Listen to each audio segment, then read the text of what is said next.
What's up, whiskey lovers? You're probably wondering why the hip hop beats. Well, it's quite simple.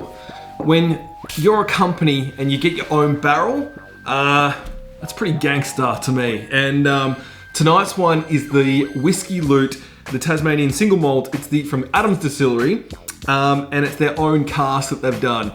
To me, that's kind of like a dream come true.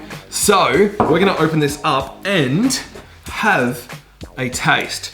Now, to give you a bit of an idea of this one, this is my first Adams Distillery I've opened up before. I do have this one, which is the Bourbon American Oak, and this is bottle number 3.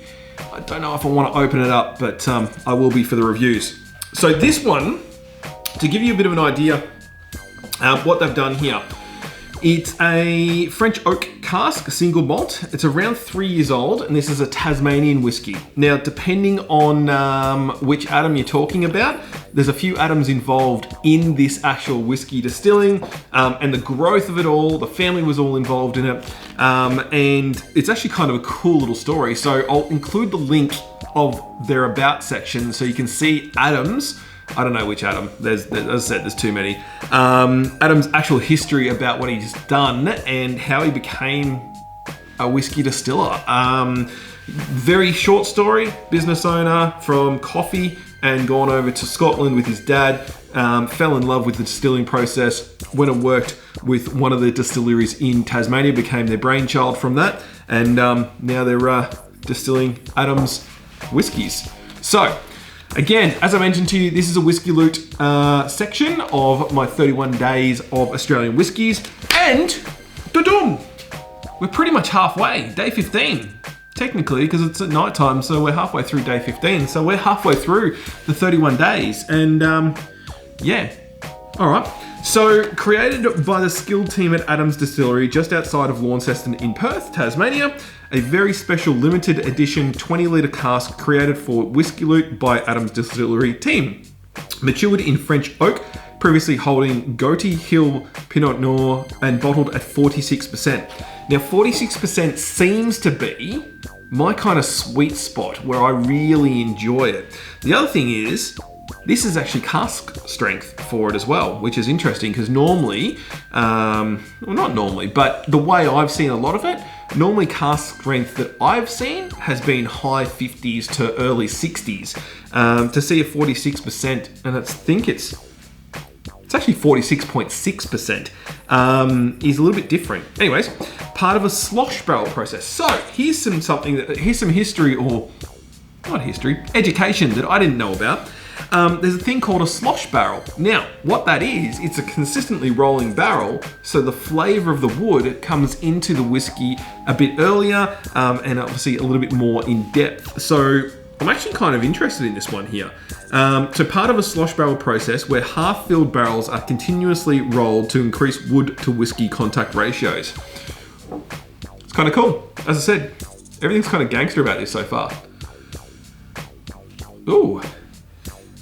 So nose is supposed to be honey on the nose with the toasted butter coming through immediately after.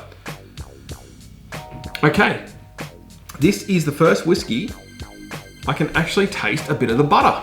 So that's interesting. Taste, quite different than the nose. Overripe fruit with bitter tannin embedded with spice and rich fruit cake comes out to play. So the important part is,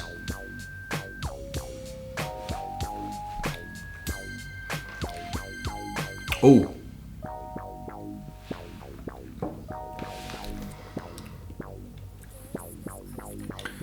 that hits you hard.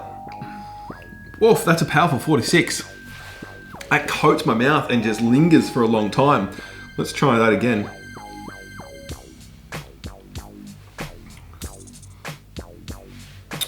Woof.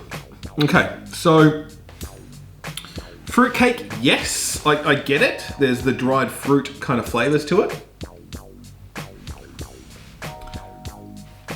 I think there's something that this one needs. Give me 2 seconds.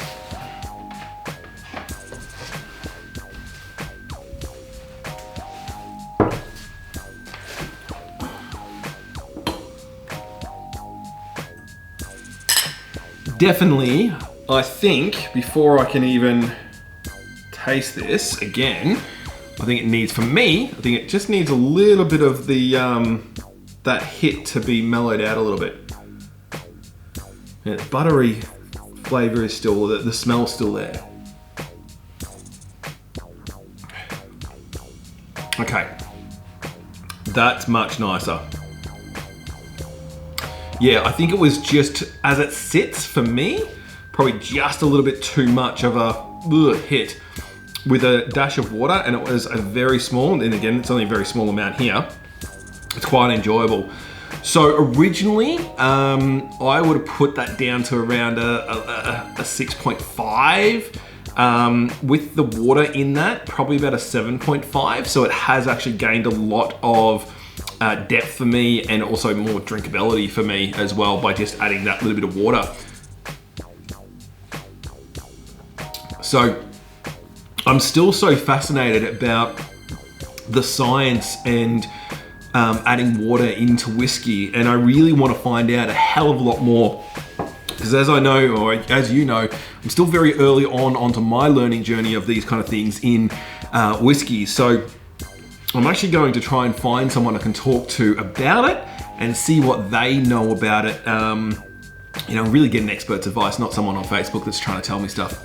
So anyways, guys, tomorrow is World Whiskey Day, and I actually have a very special whiskey from Australia, and it's done by Whiskey Loot as well. It's been one that I've kept for quite some time because I know that I wanted to do this, but I needed to bring this out on World Whiskey Day. So make sure, again, you hit that subscribe button, hit that bell so you can get the notifications, and leave me a comment, because trust me, it makes me feel good. Anyways, guys, I'll catch you tomorrow for World Australian Whiskey. No, let's try that again. I'll catch you tomorrow for World Whiskey Day. See you guys.